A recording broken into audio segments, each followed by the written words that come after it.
今天我们来聊一聊哈佛女孩蒋雨蓉。她在毕业典礼上穿着清朝的云肩，站在讲台上讲了一个关于我们共同的人性的故事。按理说，这应该是一个很励志、让人感到骄傲的时刻，毕竟是咱华人的学子在世界最顶尖的学府发声嘛。但是没有想到，这场演讲引发的不是一边倒的赞美，反倒是铺天盖地的争议跟质疑。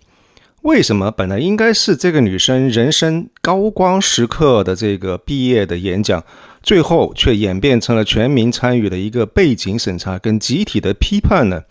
蒋雨蓉光鲜亮丽的这个叙事背后，到底藏着哪一些被人有意无意忽视的这个逻辑呢？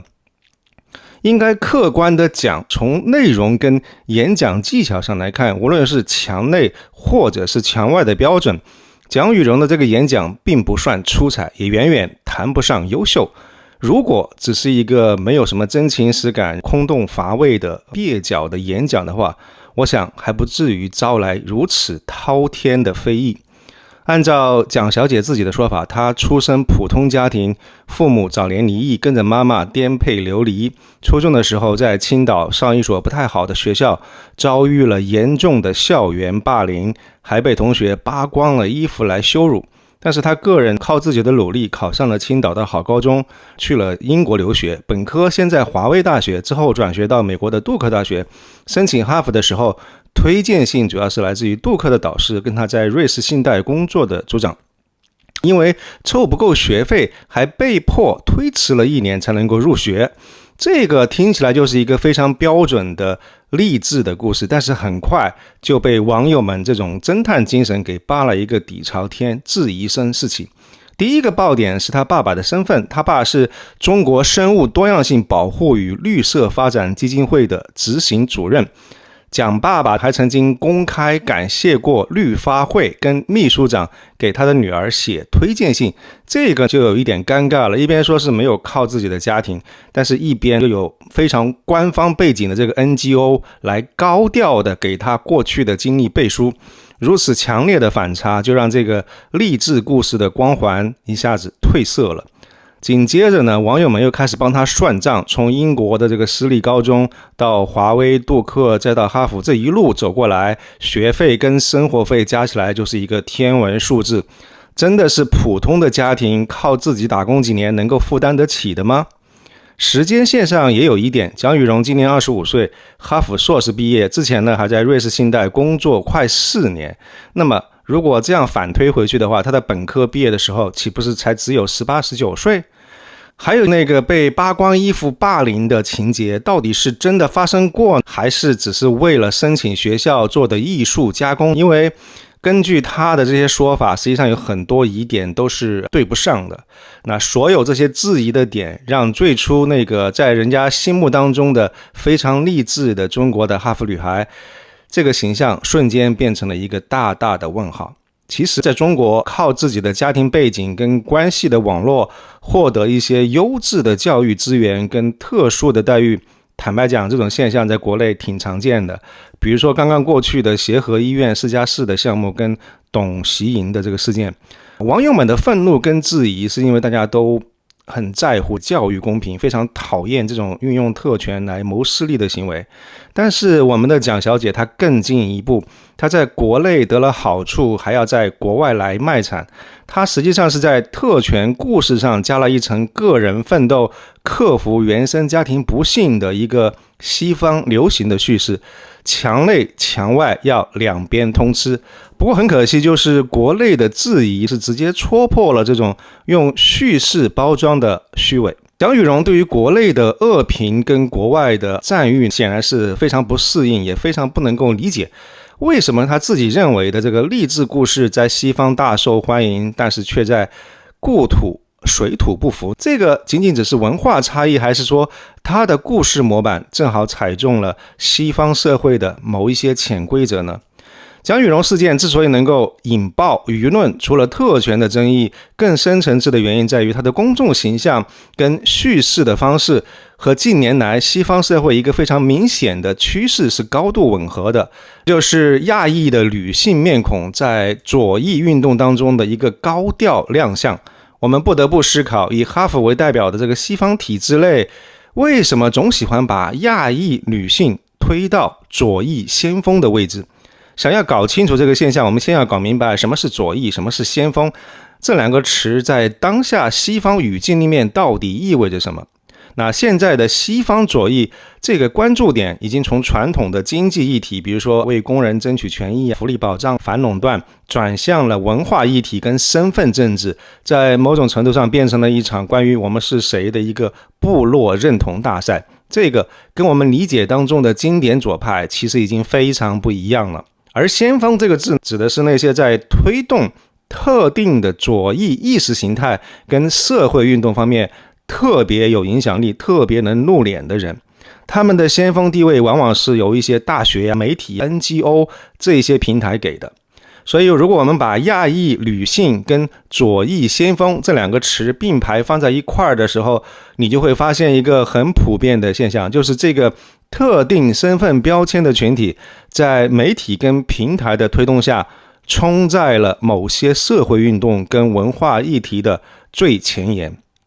举一个非常有典型意义的这个例子，几年前加拿大有自由车队抗议的时候，有一个名叫李泽熙的华裔女生，她就带头发起了这个集体诉讼，要求法院禁止卡车在市中心扰民，还要经济赔偿。他的这个行动当时被左翼媒体跟亲政府的人士是大力表扬，频频接受媒体的采访，因为他反对自由车队的立场提供了一个非常难得的少数主义的有力的声音，非常配合政府镇压自由车队的行动，也特别符合自由派的一个多元化的叙事。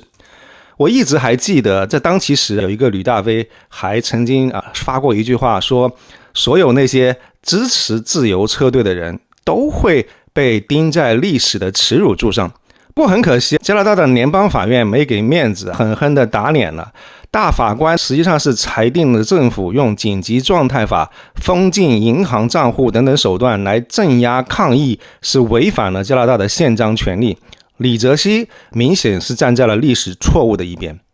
他的案例就非常直白地说明了某一些亚裔女性是如何主动迎合了主流的这个左翼议程，来获得能见度跟话语权。在那场自由党政府跟自由卡车司机之间的一个非常激烈的政治博弈的过程当中，李泽熙实际上是扮演了一个不那么光彩的角色，历史给他的评价是带头打压言论自由和公民抗议权利的这么一个负面典型。其实李泽熙跟蒋宇荣在西方社会获得的这个风光和舞台，本质上都和他们代表华裔战队这个行为密不可分。所以你看，亚裔这个群体在西方世界，尤其是华裔，向来不太愿意出头，不太喜欢参与政治。但现实常常就是这样，你不愿意出头，就莫名其妙会被代表，有人帮你出头。但是以亚裔女性面孔出现的这些左翼先锋，他们的立场，他们的战队是真的符合亚裔的利益吗？当我们把蒋宇荣、李泽熙这些案例放在一块儿看的时候，会发现一个更深层次的问题，就是亚裔女性在西方左翼浪潮当中的崛起，真的是个人选择跟时代机遇的偶然结果，还是说这背后有某种结构性的偏爱跟塑造？有人会认为，在例如 DEI 跟 CRT 批判种族理论的这些实践当中，亚裔女性因为她双重少数的身份，亚裔加女性这样一个双重少数的身份，反而会比这些亚裔男性、白人男性等等群体更加容易获得平台跟话语权。换句话说，他们的边缘性在某一些特定的进步主义立场当中，在这个特定的场域里面变成了一种优势。DEI 跟平权法案等等措施在打压整体亚裔，尤其是那些学业比较优秀的亚裔的同时，却非常不成比例的特别的优待了亚裔女性。亚裔的男性往往因为这个模范少数主义的光环，被认为不够边缘，被认为不能够证明为什么这些少数主义或者是有色人种会系统性的被打压，所以会被视为父权结构的受益者。在 DEI 优先级里面，反倒被靠后。这样一来，亚裔男性跟白人男性都成了这些理论的牺牲品。还有人把这样一种现象跟亚裔女性在西方婚恋市场的这个特殊地位联系起来。西方社会对于亚裔，尤其是东亚裔的女性，有一种长期以来带有异域情调和顺从温婉色彩的这个刻板印象，甚至有黄热病现象，就是对于东亚裔女性的一个病态的痴迷。所以当一个人因为他的身份标签更容易被看见、被接纳，他获得发声平台跟建立社交网络的这个机会，确实是比没有这些标签吸引力的人要多。如果这样一种结构性的因素的确在西方社会真实的存在的话，那么我们看到这些亚裔女性作为左翼先锋的时候，他们的崛起就远远不是个人奋斗那么简单，他们的成功很大程度上是西方社会特定的意识形态跟权力结构运作的一个结果。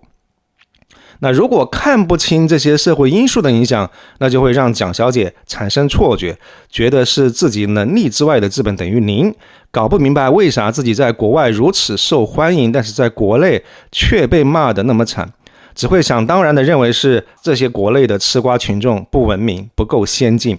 但其实一个挺扎心的真相是，某些亚裔女性之所以能够在西方左翼浪潮当中成为先锋，能够获得平台、声望、职业发展的机会，甚至被塑造成为意见领袖，并不是因为她们很努力、有才华，更有可能的因素是因为他们的身份跟立场正好契合了西方特定政治力量跟意识形态的需求，他们的故事某种程度上是被有意选择跟塑造出来的。但如果少数先锋的这个激进立场或者是特定的议程被泛化为整个亚裔社群的立场，那些持不同观点、核心利益没有被代表的广大的亚裔民众，他们的声音就被淹没了，甚至可能因为这些先锋的比较出格的言行，让整个亚裔的社群面临误解、偏见，甚至被攻击。当然，我们也不是要否定的确有非常优秀的亚裔女性，她们实实在在的推动了对于一些重要议题的关注，也为打破亚裔的刻板印象、争取少数族裔的权益，她们做出过非常优秀的贡献。所以蒋雨蓉的高光时刻，在我看来最终会演变成一场精心编排却失控的表演。在国内翻车并非偶然，其核心原因呢，主要有两点。第一点是其个人叙事的虚伪性与公众认知的一个巨大的反差，一边是自我标榜的普通家庭出身、克服不幸、个人奋斗的励志的故事，但另外一边却是被网友扒出疑似有特权的背景跟远超普通家庭的教育的投入，这样一种得了好处还要卖惨的强烈的对比，直接戳破了他的这个励志的人设，也触动了大众对于教育公平跟反特权的敏感神经，引发了对其诚信跟吃相的普遍的质疑。其二就是他的演讲所体现的这个叙事的逻辑与当下国内外价值观的深刻落差。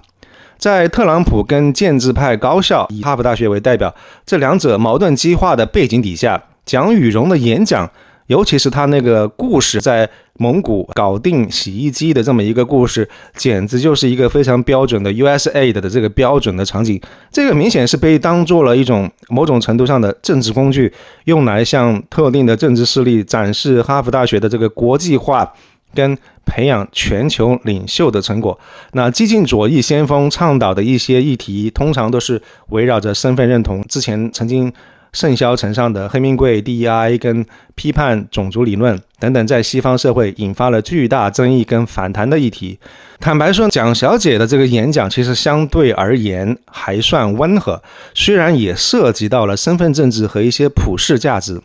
而且呢，国内的吃瓜群众，他只要这个戏好看，说实话不太那么在乎你是否被人当作棋子。但是为什么连这样一种上算温和的左翼的叙事逻辑现在也不愿意接受了呢？是因为蒋雨蓉事件所折射出来的这个价值观的落差并非孤立存在，它与当下这个全球认知格局的微妙变化息息相关。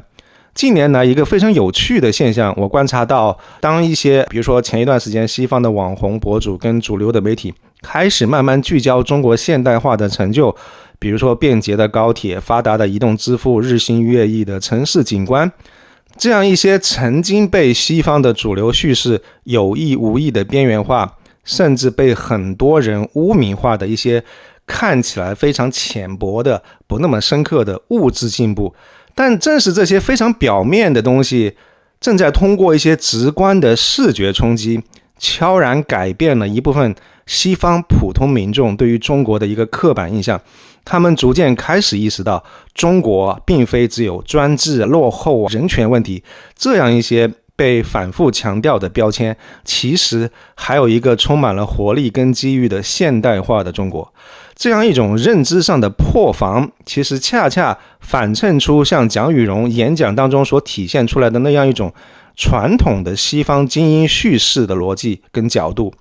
比如说，用以我们共同的人性为旗帜，居高临下的审视和同情全球的欠发达地区，也就是全球的南方，同时呢，对于自身体制的优越性深信不疑。所有这些其实都体现了蒋小姐她在这个认知上的滞后性跟局限性。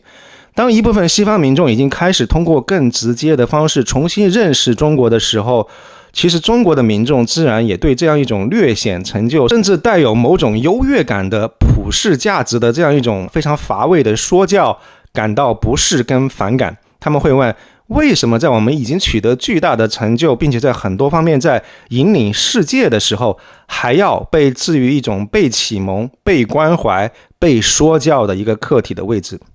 为什么我们自身的成功经验跟发展模式不能够成为一种值得被平等看待和尊重的叙事呢？因此，蒋小姐所代表的这样一种叙事的逻辑，在国内遭遇的强烈抵触跟反弹，不仅仅是因为她个人的背景或者是表达有问题，更是因为她触碰到了一个更深层次的矛盾。一方面是西方的传统精英叙事对于自身的中心地位的路径的依赖跟自信，对于新兴力量复杂性的认知不足；另外一方面是中国的民众在自己的国家发展跟国际地位提升了以后，对于平等对话、相互尊重以及自身叙事被认可的一个强烈的渴望。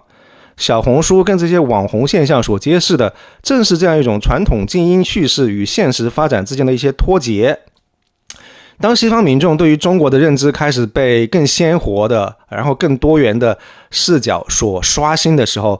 那样一种停留在旧有的框架里面的精英的说教就显得尤为刺耳跟不合时宜。这个就会使得蒋宇荣事件当中暴露出来的价值观的落差被这样一种认知迭代的背景进一步的放大跟激化了。正是这样一种微观层面个人人设和叙事的逻辑与宏观层面价值观的错位，共同将蒋宇荣推向了舆论的风口浪尖，共同构成了他从高光到翻车的根本逻辑。蒋小姐最大的问题或许在于未能够清醒地认识到这两点，尤其是在国内舆论场，她既没有能够坦诚地面对自身经历的这个复杂性，也误判了大众对于其所持的西方先进叙事的接受度，这个使得他在面对国内质疑的时候显得既不解又无力。蒋宇荣在国内被骂是汉奸，这两天他在微博上拼了命的在争夺话语权的同时，其实没有想到随着这个事态的发酵，在墙外他又被说成了是共谍。这样一种两边都不讨好的局面，腹背受敌的困境看似极端，其实也折射出来更深层次的问题。首先就是国内外不同群体期望的一个巨大的错位。国内部分民众期望的是一个能够登上哈佛殿堂的华人学子能够为中国发声，或者至少不应该胳膊肘往外拐。而蒋宇荣选择的我们共同的人性这样一种西方主流精英的叙事，显然是没有能够满足这样一种期望，甚至被解读为对于自身文化跟成就的漠视，或者是对于西方价值观的谄媚，因此招致了这个汉奸的骂名。其次，随着国力提升跟民族自信的增强，国内对于西方中心论跟某一些激进议题的这个审视，来自于批判，其实也日益普遍。最典型的就是很多人都非常不喜欢 DEI， 而蒋宇荣的这个演讲恰好撞上了这个枪口，他所展现的这个叙事逻辑被视为是西方意识形态输出的一部分，自然就会引发了这个警惕跟反感。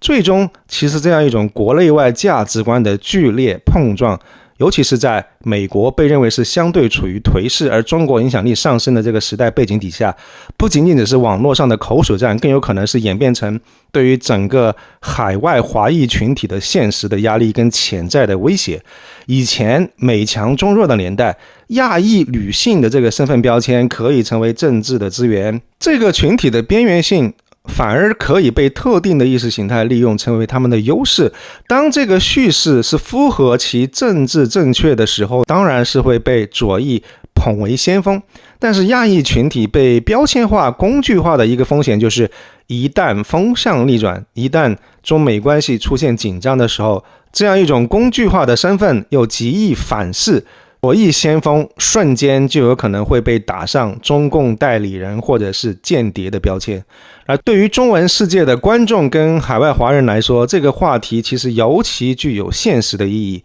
华裔到底应该怎么样在西方社会找到自己的位置？我们该如何表达诉求，既不被简单归类，也不会被人利用？我们应该如何参与那些关乎自身权益的社会运动，同时又能够确保清醒跟独立的判断？所有这些问题，欢迎大家在评论区一起聊一聊。那最后再一次要强调一下，本视频只针对特定的事件跟现象进行讨论，无意冒犯任何的族群或者是个人，尤其是亚裔女性的群体。如果您喜欢这期视频，请点赞分享，也不要忘了订阅爱生的频道并打开小铃铛，这样就不会错过我们未来精彩内容。祝您有新喜悦的一天，谢谢。